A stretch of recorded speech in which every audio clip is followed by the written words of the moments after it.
साधक म्हणतायत माऊली तुम्हाला आई नाही, तुम्हाला वडील नाही आहेत, माऊली तुम्हाला राहायला घर नाही, मग दुकरी मागून तुम्ही पोट भरतायत आणि तरी म्हणतायत तुम्ही अवघाची संसार सुखाचा करीना.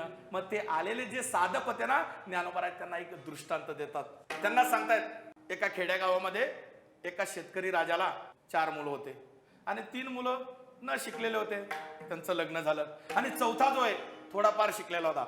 आता शिकलेला असल्यामुळं श्रीमंताची मुलगी मिळाली, लग्न वगैरे झालं आणि 3 भाऊ शेतात. आता यांचं नवीनच लग्न झालं होतं. यांनी डबा वगैरे घेतला हातामध्ये आणि निघाले. आणि निघाल्यानंतर डबा वगैरे ठेवला, सगळे जेवायला बसले आणि जेवण करत असताना त्या 3च्या 3 तिला बोलायला लागल्या, का ग काय तुझं करंट कपाळ ग, काय तुझं फुटकं नशीब ग, तू पण याच घरात आली का, अगं पाय ना आमची अवस्था कशी आहे बघ, एक लुगड्याला 2-2, 3-3 गाठा मारलेल्या, एक साडीला, अगं हंडाभर पाणी घेण्यासाठी 1-1, 2-2 किलोमीटर जावं लागतं, अगं एवढ्या पिठात एका भाकरीमध्ये 2-3 खावं लागतं, अशी आमची परिस्थिती असताना तू पण याच घरात आली का.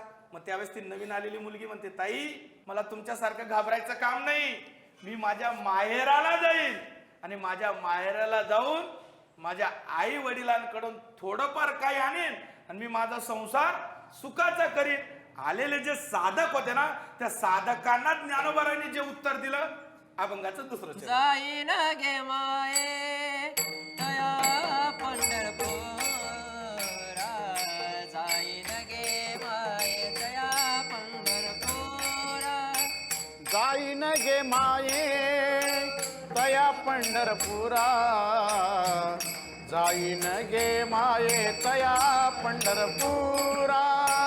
भेटेन माहेर आपुलिया, भेटेन माहेर आपुलिया, जाईन गे माये तया पंढरपुरा, जाईन गे माये तया पंढरपुरा, जाईन गे माये तया पंढरपुरा, जाईन गे माये तया पंढरपुरा.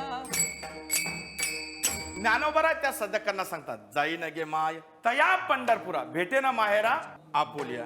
मग त्यावेळेस ते साधक म्हणतात, माऊली पंढरपूरला जाण्यात आणि हा संसार सुखाचा करण्यात याचा काय संबंध आहे. मग त्यावेळेस माऊली सांगतात, जशी ती मुलगी तिच्या माहेराला गेली, तिने काही थोडंफार आणलं, तिने जसा तिचा संसार सुखाचा केला तसं माझं माहेर पंढरपूर, पंढरी आहे माझे माहेर साजनी, ओव्या कांडणी गाऊ गीती.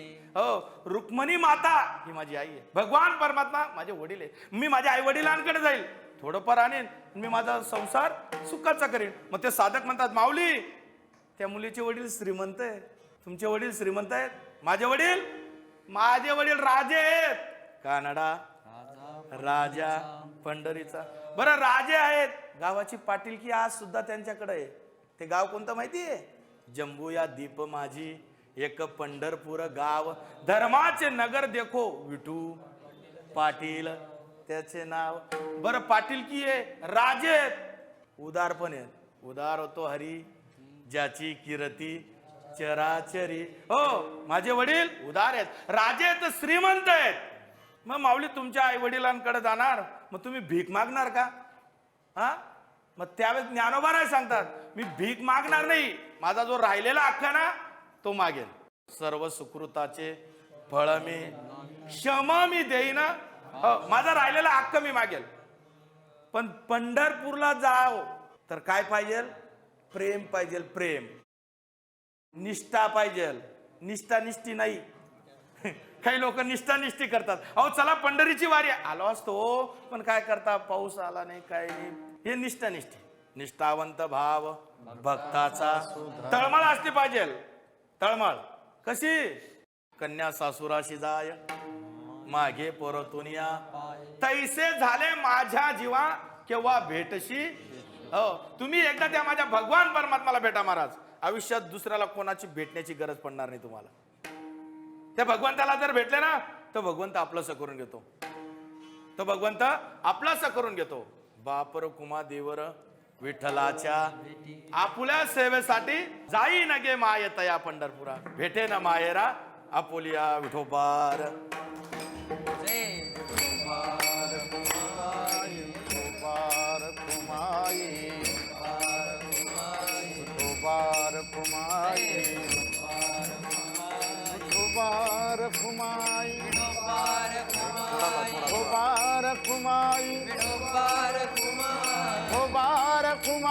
विठोबार घुमाई गोबार खुमाई गोबार घुमाई गोबार खुमाई गोबार घुमाई गोबार खुमाई गोबार हे गोबार खुमाई गोबार घुमाई गोबार खुमाई गोबार घुमाई Oh.